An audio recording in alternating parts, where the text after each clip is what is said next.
Hello viewers, আমাদের নতুন আরো একটি এক্সপ্লেনেশনে আপনাদের স্বাগতম। একবার ভেবে দেখুন তো, নতুন বিয়ের পর বউকে নিয়ে আপনি হানিমুনে গেছেন, কিন্তু হোটেলের মালিক লুকিয়ে ক্যামেরা দিয়ে সেগুলোই ভিডিও করেছে। ভয়ে আপনি আপনার বউকে কিছু বলতেও পারছেন না। আবার অন্যদিকে এটাও ভয় কাজ করছে যে হোটেলওয়ালা আপনাদের ভিডিও লিক না করে দেয়। এমন সিচুয়েশনে যদি আপনি পড়েন তাহলে কি করবেন? আর আমাদের এই গল্পটা এমনই সিচুয়েশনে ফেসে যাওয়া রাম আর জানকীকে নিয়ে। সিনেমার শেষের টুইস্ট জানলে আপনি নিজেও অবাক হয়ে যাবেন। তাই চলুন বেশি দেরি না করে শুরু থেকে শুরু করা যাক। সিনেমার শুরুতেই আমরা পুলিশ স্টেশনে রামকে দেখতে পাই। সেখানে পুলিশরা মিলে রামকে অনেক মারছিল। পুলিশরা মনে করছিল রাম তার বউকে কিডন্যাপ করে মেরে ফেলেছে। রামের কাছে নিজেকে নির্দোষ প্রমাণ করার মতো কোনো প্রমাণই ছিল না। কিন্তু সত্যিই কি রাম নিজের বউ জানকীকে কিডন্যাপ করেছে? আর এই সত্যটা জানার জন্য আমাদের যেতে হবে ফ্ল্যাশব্যাকে। এখানে আমরা দেখতে পাই রাম আজকে নিজের অফিসে যাচ্ছে, আর সে প্রথমবারের মতো আজকেই জানকীকে দেখতে পাই। জানকী এখানে ক্যাফেতে বসে কিছু গরিব বাচ্চাদেরকে খাবার খাওয়াচ্ছিল। আর এইটা দেখেই রাম মনে মনে ভাবে, ইস, আমার বউটাও যদি এই মেয়েটার মতোই সুন্দর মনের মানুষ হতো তাহলে অনেক ভালো হবে। অন্যদিকে আমরা জানকীর বাবাকে দেখতে পাই, যে কিনা রুলিং পার্টির এমএলএ। এখানে পার্টির একজন বড় নেতা জানকীর বাসায় এসেছে, কারণ তাকে একজন জ্যোতিষ বলেছিল, তুমি যদি জানকীকে বিয়ে করো তাহলে অনেক বড় হবে, এমনকি তুমি চিফ মিনিস্টারও হয়ে যেতে পারো। এখানে ওই নেতা এসে জানকীর বাবাকে লোভ দেখায়, যদি তুমি তোমার মেয়ের সঙ্গে আমার বিয়ে দাও তাহলে আমি তোমাকে আরো বড় পদে ট্রান্সফার করে দেব।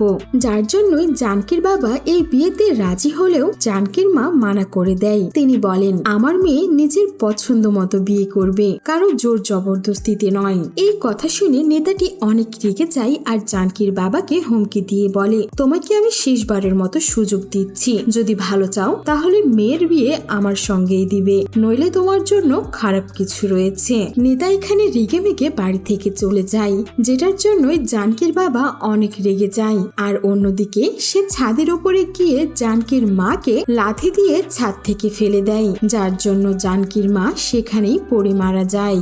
যেহেতু এখানে জানকীর বাবা একজন এমএলএ ছিল, তাই সে পুলিশদেরকে টাকা খাইয়ে এটি অ্যাক্সিডেন্ট বলে কেসটাই বন্ধ করে দেয়। এর এক সপ্তাহ পর আমরা জানকীর বন্ধুকে দেখতে পাই, যার নাম কিনা রমেশ। সেও এখানে জানকীকে বিয়ে করতে চাইছিল। আসলে এখানে জানকীর নামে 300 কোটি টাকার সম্পত্তি ছিল, যার কারণে রমেশ জানকীকে বিয়ে করতে চাইছিল। কিন্তু আপাতত জানকী নিজের মায়ের মৃত্যুকে মেনেই নিতে পারছিল না। সে এক সপ্তাহ ধরে নিজেকে একটি ঘরের ভেতরে বন্ধ করে রেখেছে। আজকে জানকীর বাবা কোনো একটি কাজের জন্য বাইরে গিয়েছিল, যেটারই সুযোগ নিয়ে রমেশ বাড়িতে আসে। জানকীও এখানে রমেশের সঙ্গে বাড়ি থেকে পালিয়ে যায়। জানকী এখানে শহরের একটি গার্লস হোস্টেলে একটি সিট নিয়ে নেয়। এদিকে রাম একটি কোম্পানিতে সফটওয়্যার ইঞ্জিনিয়ার ছিল। অফিসের কাজ শেষ করে আজকেই সন্ধ্যায় রাম তার বন্ধুদের সঙ্গে পাবে পার্টি করতে আসে। আর এখানে সে জানকীকেও দেখতে পায়। জানকী এখানে রমেশের সঙ্গে পাবে এসেছিল। রাম এখানে নিজের বার্থডের বাহানা দিয়ে জানকীকে একটা ড্রিঙ্কস অফার করে, আর এরপর সেখানে সবাই মিলে নাচ গান করে অনেক এনজয় করতে থাকে।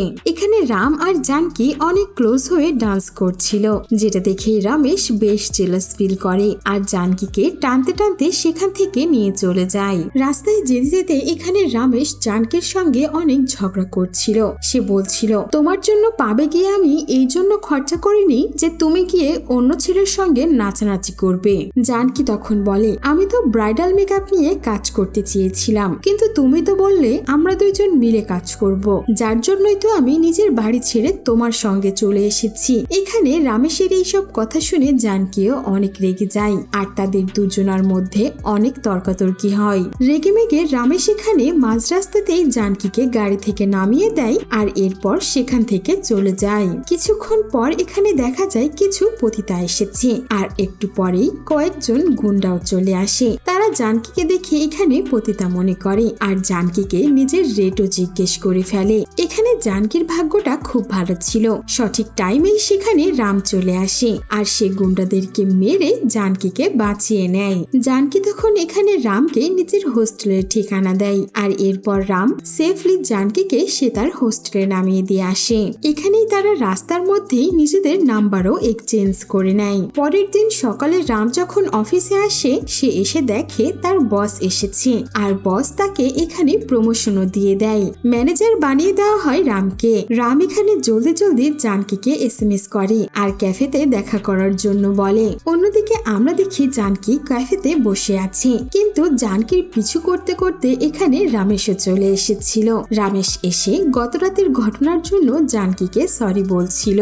ঠিক তখনই সেখানে রামও চলে আসে। এখানে রাম প্রথমে তো রমেশকে দেখে একটু মন খারাপ করে, কিন্তু সে রমেশের সামনেই জানকীকে বিয়ের জন্য প্রস্তাব দিয়ে দেয়। এইটা শুনে রমেশ অনেক রেগে যায় আর সে রামকে ঘুষি মেরে বসে। রাম তখন জানকীকে বলে, আমি তোমার ব্যাপারে কিছুই জানি না, কিছু জানতেও চাই না, কিন্তু আমি অনাথ, আমার বাবা মা কেউ নেই। তোমাকে আমি প্রমিস করছি সারা জীবন তোমাকে অনেক যত্নে রাখবো।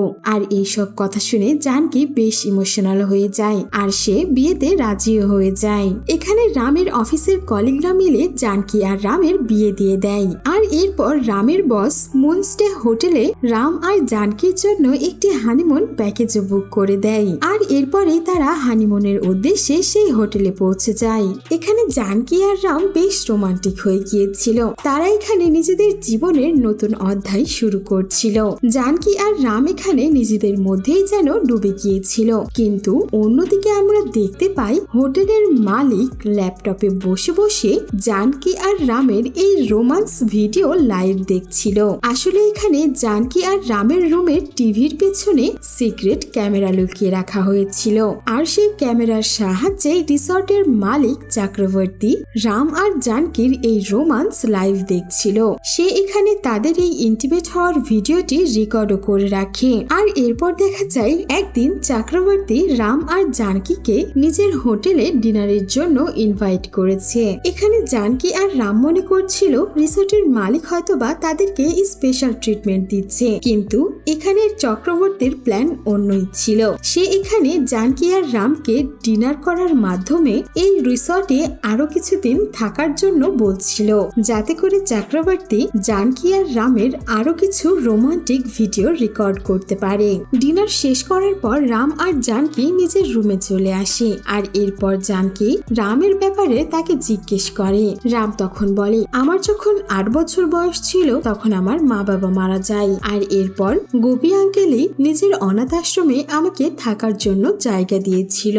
একদিন গোপী আঙ্কেল নিজের অনাথ আশ্রমের জন্য ফান্ড কালেক্ট করতে ব্যাঙ্গালোর গিয়েছিল, কিন্তু তিনি যখন ফান্ড কালেক্ট করে বাসায় ফিরছিলেন তখন ট্রেনের ভেতরে কিছু চোর তার উপরে হামলা করে আর তাকে মেরে রেল স্টেশনের ট্র্যাকে ফেলে দেয়। আমরা যখন খবর পাই তখন আমরা সেই রেল স্টেশনে যাই লাশ নেওয়ার জন্য, কিন্তু সেখানে গিয়ে আমরা জানতে পারি রেলওয়ে স্টেশনে তারা শুধুমাত্র 1 সপ্তাহই মানুষের লাশ রেখে দেয়। যখন 1 সপ্তাহ ধরে কেউ আসে না তখন তারা নিজ দায়িত্বে সেই লাশটিকে দাফন করে দেয়। রাম এখানে ইমোশনাল হয়ে এটাও বলে, গোপী আঙ্কেলের মৃত্যুর পর আমি মানসিকভাবে বেশ ভেঙে পড়েছিলাম, যার জন্যই 6 মাস ধরে আমি একজন সাইকিয়াট্রিস্টের চিকিৎসাও নিয়েছি।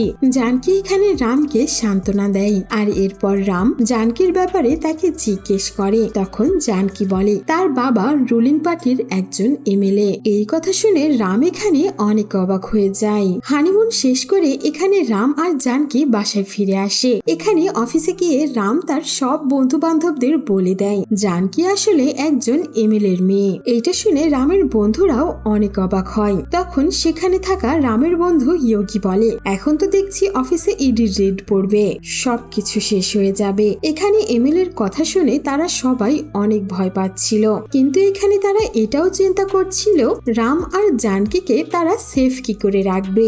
ইয়োগি তখন বলে, এমএলএ যখন জানতে পারবে নিজের মেয়ের বিয়ের কথা তখন সে যেন এইটা বুঝতে পারে যে তার মেয়ে অনেক বড় লোক একটি ছেলেকে বিয়ে করেছে আর তার মেয়ে এই ছেলের সঙ্গে অনেক খুশি রয়েছে, যার জন্যই রাম একটা কাজ করো, তুমি একটা বড় বাংলো ভাড়া নিয়ে নাও। রামের এই আইডিয়াটা অনেক ভালো লাগে, কিন্তু সমস্যা হচ্ছে এই সময় রামের কাছে এত টাকা নেই, যার জন্য ইয়োগি রামকে নিয়ে একটি লোকাল গুন্ডার কাছে যায় যে কিনা মানুষকে অতিরিক্ত সুদের বিনিময়ে টাকা ধার দিত। রাম এখানে ওই গুন্ডার কাছ থেকে 12 লক্ষ টাকা নেয়। আর এরপরেই দেখা যায় রাম একটি অনেক বড় বাংলো বাড়ি ভাড়া নিয়েছে, এমনকি সে নিজের জন্য একটি গাড়িও কিনেছে। এখানে জানকী আর রাম অনেক হাসি খুশি ভাবেই নিজেদের জীবনযাপন করছিল। অন্যদিকে আমরা সেই বড় নেতাকে দেখতে পাই যে কিনা জানকীকে বিয়ে করতে চেয়েছিল। সে জানতে পারে জানকী একজন অনাথ ছেলেকে বিয়ে করেছে, যেটাতে সে অনেক রেগে যায়। এখানে ওই নেতা জানকীর বাবাকে আর হুমকি দিয়ে বলে, তোমার যা ইচ্ছে তাই করো, কিন্তু নিজের মেয়েকে জলদি বাসায় ফিরিয়ে নিয়ে এসো। জানকীর বাবা এখানে নিজের মেয়েকে ফিরিয়ে নিয়ে আসার জন্য অনেক চিন্তায় ছিল। ঠিক তখনই সেখানে ড্রাইভার চলে আসে। এমএলএ যখন নিজের বউকে ছাদ থেকে ধাক্কা মেরে ফেলে দিয়েছিল তখন এই ড্রাইভারই দেখেছিল। আর এখন টাকার জন্য ড্রাইভার এমএলএ কে অনেক চাপাচাপি করছিল, যার জন্য রেগে গিয়ে এখানে এমএলএ সেই ড্রাইভারটিকেও পাহাড় থেকে ধাক্কা মেরে ফেলে দেয়। অন্যদিকে জানকী আর রাম একটি শপিং মলে শপিং করছিল, আর এদিকে চক্রবর্তীর ড্রাইভার তার ল্যাপটপ চুরি করে নেয়। চোরটি এখানে ল্যাপটপ চুরি করার পর যোগীর কাছে নিয়ে আসে, যাতে করে যোগী ডাটাগুলো ফরম্যাট করে ল্যাপটপকে চোর বাজারে বিক্রি করতে পারে। যোগীও ওই শপিং মলের পাশেই ছিল। যখন সে চক্রবর্তীর ল্যাপটপের পাসওয়ার্ডটি ক্র্যাক করতে যায় তখনই চক্রবর্তীর কাছে নোটিফিকেশন চলে যায়। চক্রবর্তী তখন ল্যাপটপের সঙ্গে নিজের ফোনকে কানেক্ট করে আর যোগীকে হুমকি দিতে থাকে। সে বলে, জলদি আমার ল্যাপটপ আমাকে ফিরিয়ে দে, নইলে তোর জন্য ভালো হবে না। এটা শুনে যোগী অনেক ভয় পেয়ে যায় আর সে চুপচাপ পাশের গাড়িতে ল্যাপটপকে রেখে দেয় আর সেখান থেকে চলে যায়। এখানে পাশের গাড়িটি অন্য কারো নয়, রাম আর জানকীর ছিল। তারা এখানে শপিং শেষ করে গাড়ি নিয়ে বাড়িতে চলে আসে। রাম এখানে গাড়ি থেকে বের হতেই যাবে, তখনই সে পেছনের সিটে সেই ল্যাপটপটি দেখতে পায়। এখানে রাম ল্যাপটপটি দেখে অনেক অবাক হয়, আর যখনই সে ল্যাপটপটি অন করে তখন চক্রবর্তী ক্যামেরা দিয়ে দেখতে পায় ল্যাপটপটি এখন রামের কাছে রয়েছে। আর সে রামকে ফোন করে সেই ল্যাপটপটি নিয়ে আসার জন্য বলে। রাম তখন চক্রবর্তীকে ল্যাপটপটি দেওয়ার জন্য তার বাড়িতে যায়। ল্যাপটপটি ফিরে পেয়ে এখানে চক্রবর্তী অনেক খুশি থাকে। আর এরপর রাম সেখান থেকে চলে যাচ্ছিল, তখনই তার মনে পড়ে সে গাড়ির চাবি উপরে ফেলে এসেছে। আর এরপর সে আবারও চক্রবর্তীর রুমে চলে যায়। সে দেখতে পায় চক্রবর্তী ফোনে রিসর্টের ম্যানেজারের সঙ্গে কথা বলছিল। চক্রবর্তী এখানে বলছিল 303 নম্বর রুমের কাপল ঘুমিয়ে গেছে, তাদের কমপ্লিমেন্টারি গিফট দাও আর ঘুম থেকে জাগিয়ে তোলো, যাতে করে তারা খুশি হয়ে রোমান্সে মেতে ওঠে আর আমরা ভিডিও রেকর্ড করতে পারি। রাম যখন টেবিল থেকে গাড়ির চাবি নিতে যাবে সে দেখতে পায় চক্রবর্তীর ল্যাপটপে সেই হোটেলের একটি রুমের ভেতরের কাপল রোমান্স করছে। তখনই চক্রবর্তী সেই ল্যাপটপটিকে বন্ধ করে দেয় আর এরপর রামকে চাবি দিয়ে দেয় আর রাম চলে আসে। এখানে রাম কিছুই বুঝতে পারছিল না, তার বারবার সন্দেহ হচ্ছিল। আর এরপর সে বুঝতে পারে সেই রিসর্টের প্রতিটি রুমেই হিডেন ক্যামেরা লাগানো ছিল। হানিমুনের জন্য জানকী আর রামও সেই হোটেলেই থেকেছে, তার মানে চক্রবর্তী এখন তাদের দুজনেরও ভিডিও রেকর্ড করে নিয়েছে। এই সব কিছু ভাবতে ভাবতে রাম যেন পাগলই হয়ে যাচ্ছিল।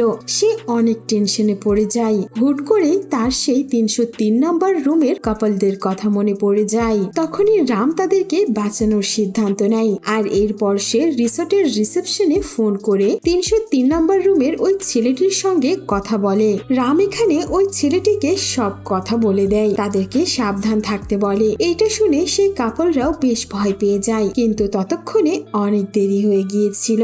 তাদের ভিডিও অলরেডি রেকর্ড হয়ে গিয়েছিল আর তারা দুইজন বদনামের ভয়ে সেই রিসর্টের রুমের ভেতরেই আত্মহত্যা করে নেয়। অন্যদিকে চক্রবর্তী তার ল্যাপটপে বসে বসে সবকিছু লাইভে দেখছিল আর এরপর সে রিসেপশনে ফোন করে জিজ্ঞেস করে কে ফোন করেছিল তখন, আর ওই ফোনের মানুষটির ব্যাপারে সে খোঁজ খবর নিতে বলে। পরের দিন সকালে দেখা যায় জানকী আর রামের বাড়িতে রামের সব কলিগরা এসেছিল, কারণ আজকে জানকীর জন্মদিন ছিল। তারা সবাই মিলে কেক কাটার অপেক্ষা করছিল, কিন্তু এদিকে জানকীর অনেক মন খারাপ ছিল।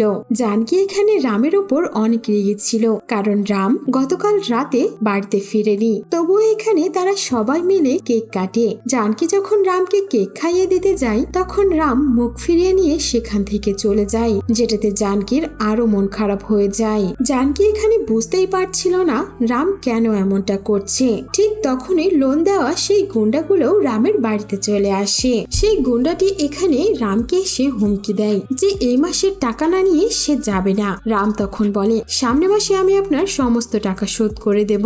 ঠিক তখনই সেখানে রামেশ চলে আসে আর সে ওই গুন্ডার সমস্ত টাকা তাকে দিয়ে দেয়। আর এরপর ওই গুন্ডাটি সেখান থেকে চলে যায়। রাম এখানে মনে করেছিল জানকি হয়তো বা ফোন করে রমেশের কাছে সাহায্য চেয়েছে, যার জন্য সে রেগে মেগে জানকিকে চড় মেরে বসে। এখানে সবাই বাড়ি থেকে চলে যায়। আর এরপর রামের যখন রাগ ঠান্ডা হয়ে যায় সে বুঝতে পারে জানকির গায়ে হাত তোলা তার ঠিক হয়নি, কিন্তু ততক্ষণে অনেক দেরি হয়ে গিয়েছিল। জানকি কাঁদতে কাঁদতে সেই বাড়ি ছেড়ে চলে যায়। এত সব কিছুর মধ্যেও রাম এখানে অনেক চিন্তায় ছিল তার আর জানকির ভিডিও লিক না হয়ে যায়। এদিকে জানকিও বাড়ি ছেড়ে চলে গেছে। অন্যদিকে অফিসে যাওয়ার পর রামের মাথায় আরো একটি বিপদ ভেঙে পড়ে। এমএলএ রামের বসকে হুমকি দিয়েছে, যার জন্যই ভয়ে রামের বস এখানে রামকে চাকরি থেকে বের করে দেয়। রাম এখানে নিজের জীবনের সবকিছু হারিয়ে ফেলেছিল। আর সেই দিন রাতেই রমেশ রামের সঙ্গে দেখা করতে আসে। রমেশ এখানে 50 লক্ষ টাকার একটি চেক রামকে দিয়ে বলে তুমি এই টাকার বিনিময়ে জানকিকে ডিভোর্স দিয়ে দাও। রাম মনে করে জানকির জন্য হয়তোবা এটাই ভালো হবে। সে জানকিকে সেফ রাখার জন্য কিছুই করতে পারছিল না, হয়তোবা তার কাছ থেকে দূরে থেকে জানকি সেফ থাকতে পারবে। পরের দিন সকালে রাম ডিভোর্স পেপার নিয়ে জানকিকে দেয়। আর জানকি যখন এই ডিভোর্স পেপার দেখে সে অনেক ভেঙে পড়ে। জানকি রামের সঙ্গে কথা বলতে চাচ্ছিল, কিন্তু রাম জানকির দিকে না তাকিয়ে বাইক নিয়ে সেখান থেকে চলে যায়। আর বেচারি জানকি সেখানেই কাঁদতে থাকে। জানকি রামের কাছ থেকে দূরে থাকতে চাচ্ছিল না, যার জন্য জানকি কাঁদতে কাঁদতে সেই ডিভোর্স পেপারটিকেই ছিঁড়ে ফেলে দেয়। জানকি বারবার রামকে ফোন করছিল, কিন্তু রাম ফোন ধরছিল না। এখানে বেশ কয়েকদিন কেটে যায় আর আমরা দেখতে পাই জানকি এখানে ব্রাইডাল মেকআপের জব শুরু করে দিয়েছে। একদিন জানকির কাছে সেই মুনলাইট হোটেলের একটি বিয়ের ফাংশনে ব্রাইডাল মেকআপের জন্য কন্ট্যাক্ট আসে। জানকি এখানে তখন রামকে সেই ভয়েস এসএমএসও দিয়ে দেয় যে সে ওই হোটেলটিতে ব্রাইডাল মেকআপের জন্য যাচ্ছে। রাম যখন এই ভয়েস এসএমএস শোনে তখন সে অনেক টেনশনে পড়ে যায়। আসলে এই হোটেলে রমেশের একটি আত্মীয়র বিয়ে হচ্ছিল আর রমেশ ইচ্ছে করে জানকিকে সেই ব্রাইডাল মেকআপের কন্ট্যাক্টটি দিয়েছিল, যাতে করে জানকিকে সে নিজের ভালোবাসার জালে ফাঁসাতে পারে। তখনই সেখানে বিয়েতে রামও চলে আসে আর রামকে দেখে রমেশ অনেক রেগে যায়। এখানে তারা দুইজন মারপিট করতে শুরু করে। রমেশ তখন সেখানে সবার সামনে রামকে বলে যখন ডিভোর্স দিবি বলে 50 লক্ষ টাকা নিয়েছিস তখন ডিভোর্স কেন দিসনি? এই কথা শুনে জানকি এখানে অনেক অবাক হয়ে যায় আর সে রামকে জিজ্ঞেস করে সত্যি কি সে ডিভোর্স দেওয়ার জন্য টাকা নিয়েছে কিনা। রামের কাছে এখানে সত্য বলা ছাড়া কোনো উপায় ছিল না। আর এই সব জানার পর জানকি রামকে অনেক জোরে চড় মারে আর এরপর কাঁদতে কাঁদতে নিজের রুমে চলে যায়। আর এরপরে সিন আবারও বর্তমানে চলে আসে। আসলে রাম এখানে বসে বসে সেই ইন্সপেক্টরকে তার এই কাহিনীগুলো বলছিল।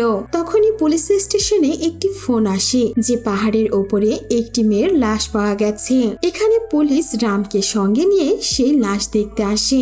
লাশটিকে দেখে রাম অনেক কান্নায় ভেঙে পড়ে। সে মনে করছিল সে হয়তোবা জানকিকে সারা জীবনের জন্য হারিয়ে ফেলেছে। কিন্তু কাঁদতে কাঁদতে রাম যখন হাত ধরে সে দেখতে পায় সেই হাতে কোনো ট্যাটু ছিল না, কিন্তু জানকির হাতে একটি ট্যাটু ছিল।